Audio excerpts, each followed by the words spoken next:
సమయాన్ని బట్టి దేవాది దేవునికి వందనాలు స్తోత్రాలు చెల్లిస్తూ ఉన్నాం.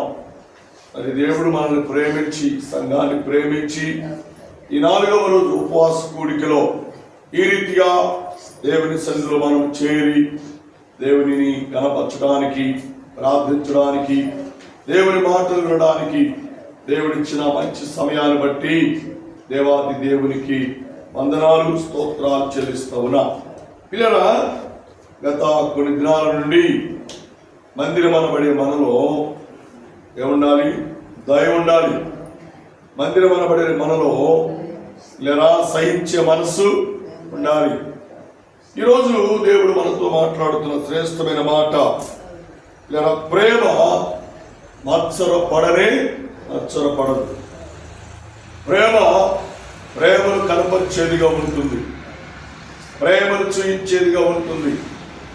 లేదా కపటమైన ప్రేమ మనలో ఉండకూడదు.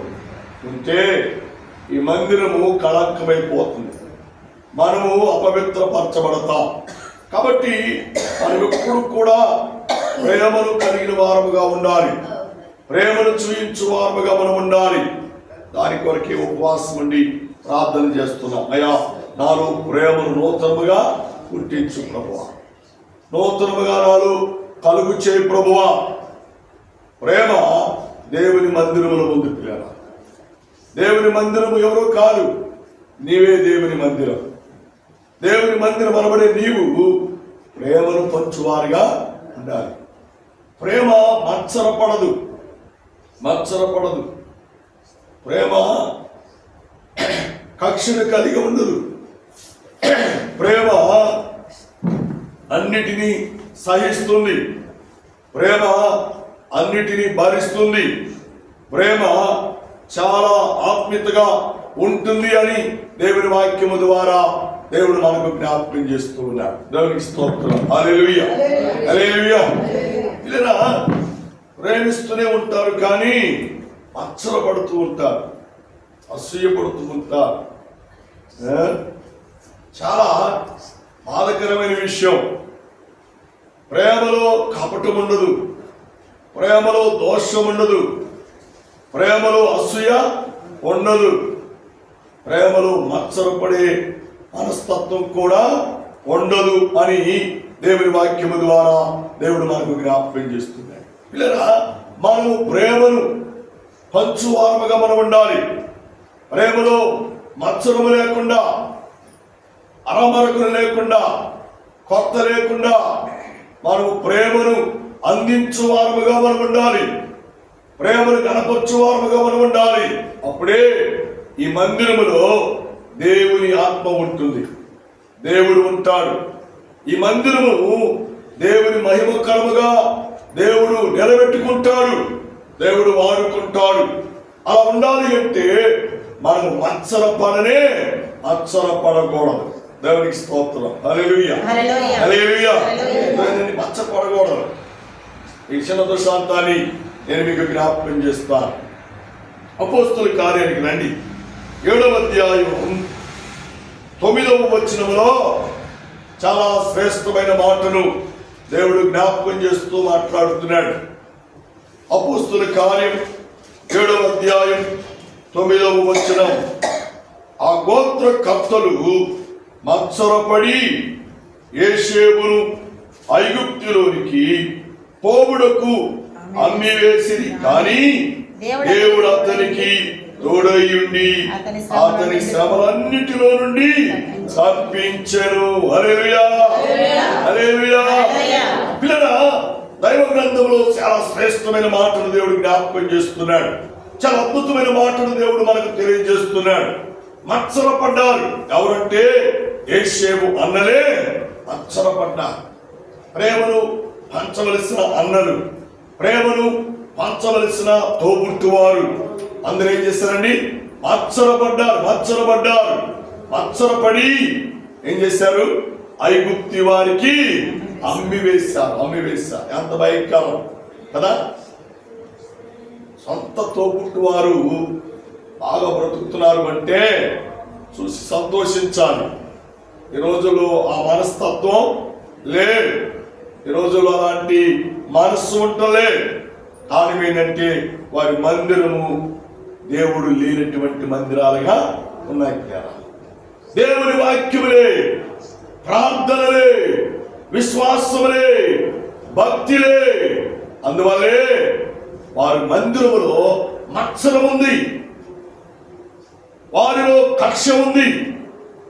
యేషూను తల్లిదండ్రులు బాగా ప్రేమించేవారు, చాలా బాగా ప్రేమించేవారు. అంతగా ప్రేమించేవారు అంటే అంతగా ప్రేమించేవారు. అందరికీ మామూలుగా వస్త్రాలు కుట్టిస్తే యేషూకి విచిత్రమైన నిలువుటంగిని కుట్టించా. విచిత్రమైన నిలువుటంగి, ఒకే అంగి అండి. ఇప్పుడు మన ఇండియా దేశాన్ని బోర్డర్లో ఉండి సైనికులు కాపలా కాస్తూ ఉంటారు. వాళ్ళకి ఒకే అంగి ఉంటుంది మిలిటరీ వారికి. ఎందుకంటే రెండుగా ఉంటే జారిపోయింది, దాన్ని కాళ్ళకు అడ్డం పడుద్దని ఎక్కువ శాతం నిలువుటంగిని కుట్టిస్తారు, ప్యాంటుతో సహా కుట్టిస్తారు. దానికి బెల్ట్ పెట్టుకునే మార్గాలు ఉంటాయి. చాలా యోగ్యకరమైనటువంటి నిలువుటంగీలు ఈరోజు కూడా దుబాయ్ వాడు, అర్థమైందా, వాళ్ళందరూ కూడా గల్ఫ్ వాడు, వాళ్ళందరూ కూడా ఇప్పటికీ నిలువుటంగినే వేస్తారు. వాళ్ళు నిలువుటంగినే వేస్తారు. షర్ట్లు వాళ్ళు పెద్ద పెద్ద కుబేరులు అందరూ కూడా నిలువుటంగిని వేస్తారు. మన ఇండియాకు వచ్చిన ప్రధానమంత్రిని కలిసిన వాళ్ళ ఆచారాన్ని ప్రక్కన పెట్టరండి, వారి ఆచార ప్రకారమే మన మధ్యకు వస్తూ ఉంటారు. పిల్లరా, యేషూకు నిలువుటంగిని కుట్టించడం కూడా అందరికి ఏం కలిగింది? మత్సరం, కక్ష వచ్చేసిందండి, పాపం వచ్చేసింది. అంత మాత్రమే కాదు, యేషూవు దైవభక్తి కలిగిన వాడు. ఏ భక్తి కలిగిన వాడు? దైవభక్తి. యేషూవు దేవుని మందిరముగా అమర్చబడ్డాడు, దేవుని మందిరముగా ఉన్నాడు. దేవుని ఆత్మ యేషూవులో ఉంది. పిల్లరా, యేషూవులో ఉంది. అందుకని యేషూవుకి చిన్న ప్రాయంలోనే ఒక మంచి దర్శనాన్ని దేవుడు చూపించాడు, ఒక మంచి కలను అన్నాడు.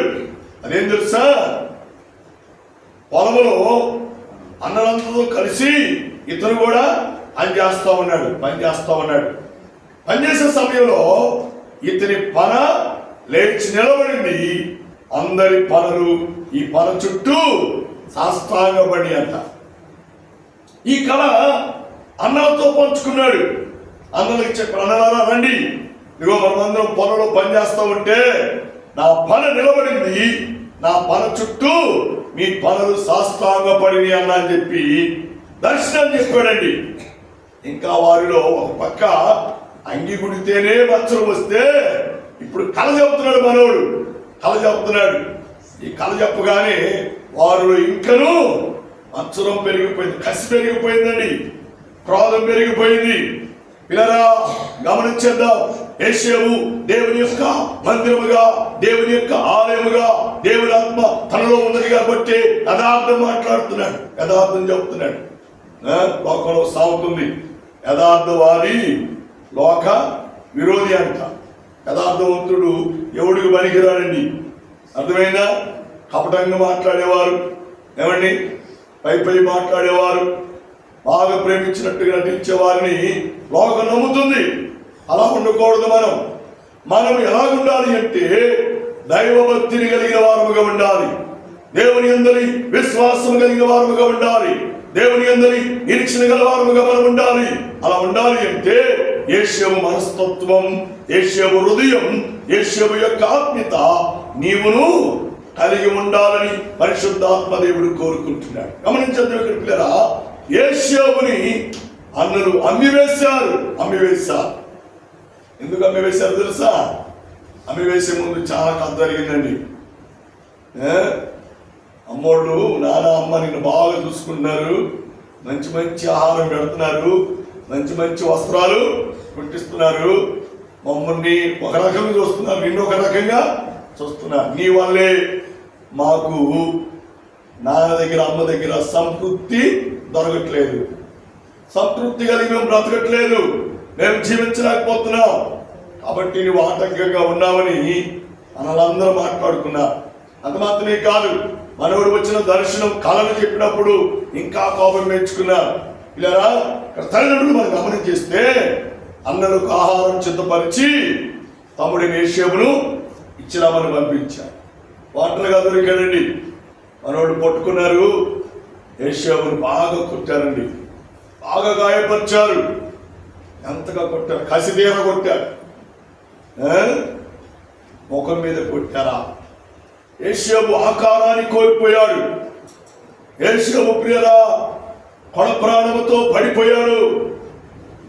వీడు చచ్చిపోయాడని చెప్పి అతని పట్టి నూతిలో పడవేశారు, బావిలో పడవేశారు. ఎంత భయంకర తోబుట్టోడండి. వాళ్ళందరూ ఇంగిలి పాలు తాగినటువంటి యేషేబండి ఏమాత్రం ప్రేమ కనికరము వారికి కనబడలా. ఈ రోజున మనం గమనం చేస్తే అన్నని లేదు, తమ్ముడని లేదు, అక్కని లేదు, చెల్లెని లేదు. ఆస్తుల విషయంలో కోర్టులు పెడుతున్నారు. ఆస్తుల విషయంలో ఇటుపక్క రౌడీలు అటుపక్క రౌడీలు పెంచి కొట్టుకునే పరిస్థితికి దిగజారిపోతా ఉన్నారు. పిల్లరా, మనము అలాంటి వారు కాకుండా మనం ఉండాలి అంటే మన మందిరములో దేవుడు ఉండాలి.